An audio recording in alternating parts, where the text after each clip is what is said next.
1966 July മാസം 23 ഇന്നേക്ക് ഏകദേശം 60 വർഷങ്ങൾക്ക് മുമ്പ് ഇംഗ്ലണ്ടിലെ വെംബ്ലി സ്റ്റേഡിയത്തിൽ പന്തുരുടുന്നു. നാളെ പുലർച്ചെ നടക്കാൻ പോകുന്ന ഇംഗ്ലണ്ട് അർജന്റീന സെമി ഫൈനലിന്റെ ചരിത്രപരമായ ഒരു ഏട്. അതിനു മുമ്പ് ഒരു വട്ടം വേൾഡ് കപ്പിൽ ഏറ്റുമുട്ടിയിട്ടുണ്ടെങ്കിലും വേൾഡ് കപ്പിന്റെ നോക്കൌട്ട് സ്റ്റേജിൽ ആദ്യമായാണ് ഇംഗ്ലണ്ടും അർജന്റീനയും 66 ഏറ്റുമുട്ടുന്നത്. എന്നാൽ 66 ആ മത്സരത്തോടു കൂടി യൂറോപ്യൻ വമ്പന്മാരും ലാറ്റിൻ അമേരിക്കൻ കരുത്തന്മാരും തമ്മിലുള്ള ഫുട്ബോൾ വൈരാഗ്യത്തിന്റെ കഥ ആരംഭിക്കുകയായി. ഈ മത്സരം 2 നിർണായക നിമിഷങ്ങൾ മാത്രമാണ് ആരാധകർക്ക് സമ്മാനിച്ചത്. എന്നാൽ മത്സരം ഒരു ബോക്സിംഗ് മത്സരം കണ്ട പോലെയാണ് അന്നത്തെ കാണികൾക്ക് തോന്നിയത്. മത്സരത്തിന്റെ 35-ാം മിനിറ്റിൽ അർജന്റീനയുടെ ക്യാപ്റ്റനും പ്ലേമേക്കറുമായ അന്റോണിയോ റാക്കിറ്റിനെ പുറത്താക്കിയതിലൂടെ ആ മത്സരം ഏകപക്ഷീയമായി ഇംഗ്ലണ്ടിന് അനുകൂലമാവുകയാണ്. മത്സരത്തിന്റെ 78-ാം മിനിറ്റിൽ ഇംഗ്ലണ്ട് താരം ജെഫ് ഹോഴ്സസ് നേടിയ ഹെഡിംഗ് ഗോളിലൂടെ ഇംഗ്ലണ്ട് 1-0 മത്സരം വിജയിച്ചു. എന്നാൽ മത്സരത്തിൽ ക്രെറ്റ്ലൈൻ എന്ന് പറയുന്ന റഫറിയുടെ തീരുമാനങ്ങൾ അന്ന് മാധ്യമ ചർച്ചകൾക്കും മത്സരങ്ങൾക്ക് ശേഷം അർജന്റീനൻ മാധ്യമങ്ങൾ നൂറ്റാണ്ടിന്റെ റോബറി എന്ന് വിളിക്കുവാൻ തക്കവണ്ണം ഈ മത്സരത്തെ മാറ്റിയതുമായി നമുക്ക് കാണാൻ സാധിക്കും. മത്സരത്തിന്റെ തുടക്കം മുതൽ തന്നെ അർജന്റീനയ്ക്ക് അനുകൂലമായിട്ടുള്ള ഫൗളുകളൊന്നും തന്നെ വിളിക്കപ്പെട്ടില്ല. മത്സരത്തിന്റെ ഏതോ നിമിഷത്തിൽ സ്പാനിഷിൽ റഫറിയോട് സംസാരിച്ച അർജന്റീനൻ ക്യാപ്റ്റന്റെ സ്പാനിഷ് മനസ്സിലാവാത്ത റഫറി അദ്ദേഹത്തിന് ഗ്രൗണ്ടിൽ നിന്ന് പുറത്തു പോകാൻ സെൻഡ് ഓഫ് കൊടുക്കുകയുണ്ടായി. അതോടുകൂടി 10-11 എന്ന് ചുരുക്കപ്പെട്ട മത്സരം ഇംഗ്ലണ്ട് സുഖമായി സ്വന്തമാക്കുകയായിരുന്നു. മത്സരത്തിന്റെ തുടക്കം മുതൽ അവസാനം വരെയും ഇരു ടീമുകളിലെയും താരങ്ങൾ തമ്മിൽ കയ്യാങ്കളിയായിരുന്നു.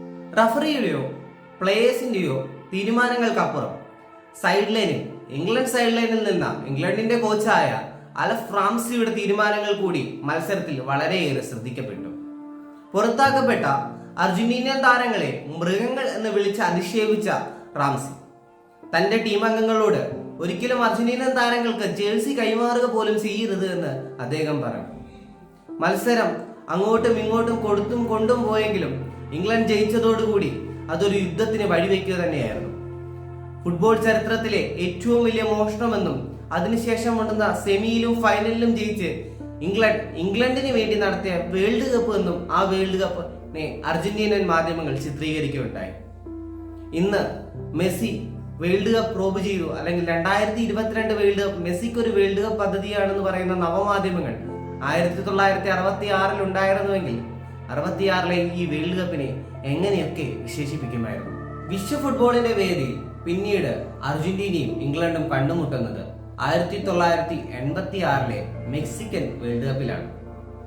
86 ആസ്ടെക്കിൽ നടന്ന ക്വാർട്ടർ ഫൈനലിൽ അർജന്റീനയും ഇംഗ്ലണ്ടും തമ്മിൽ ഏറ്റുമുട്ടി. 1966 പരാജയവും 1982 ഫ്ലോക്കൻ യുദ്ധത്തിന്റെ ക്ഷീണവും തീർക്കുമെന്ന് കൽപ്പിച്ചു കൂട്ടിക്കൊണ്ടാണ് അർജന്റീനയുടെ ക്യാപ്റ്റൻ ഡിയാഗോ മറഡോണ വരുന്നത്.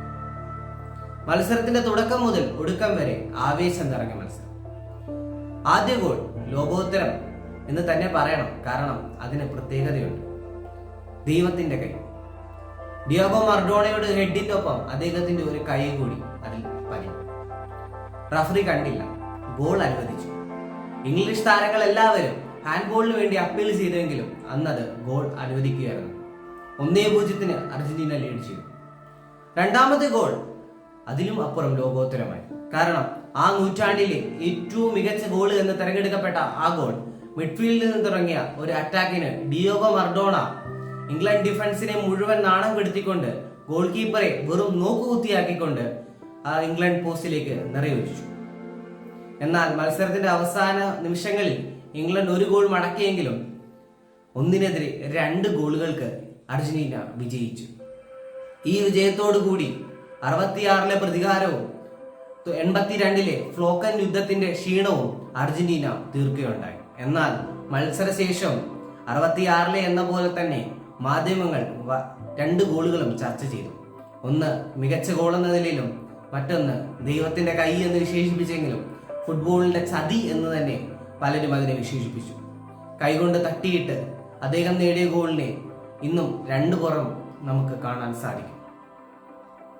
മറഡോണ മത്സരശേഷം പറഞ്ഞു, എന്ത് ചെയ്തായാലും കൈ ഉപയോഗിച്ചായാലും തന്റെ ടീമിനെ ഇംഗ്ലണ്ടുകാർക്കെതിരെ ജയിപ്പിക്കുമെന്ന്.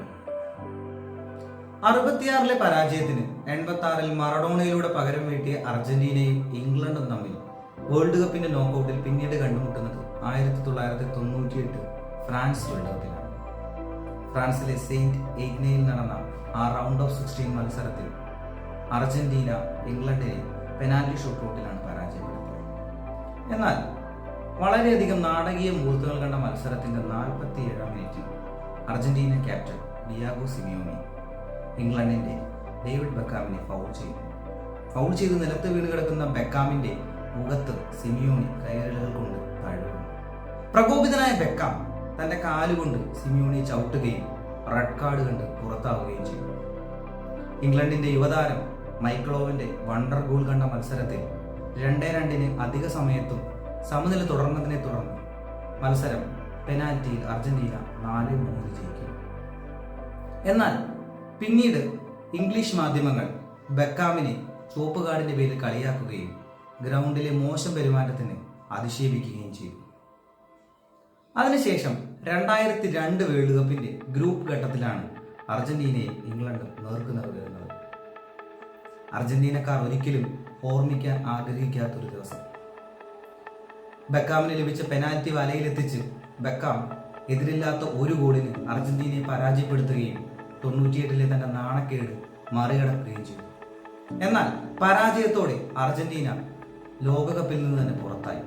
2002-ലെ ആ നാണക്കേടിന് നഷ്ടപ്പെട്ടുപോയ സ്വപ്നങ്ങൾക്ക് കണക്ക് ചോദിക്കുവാൻ അർജന്റീന വരുന്നു. മെസ്സി ആദ്യമായി ഇംഗ്ലണ്ടിനെതിരെ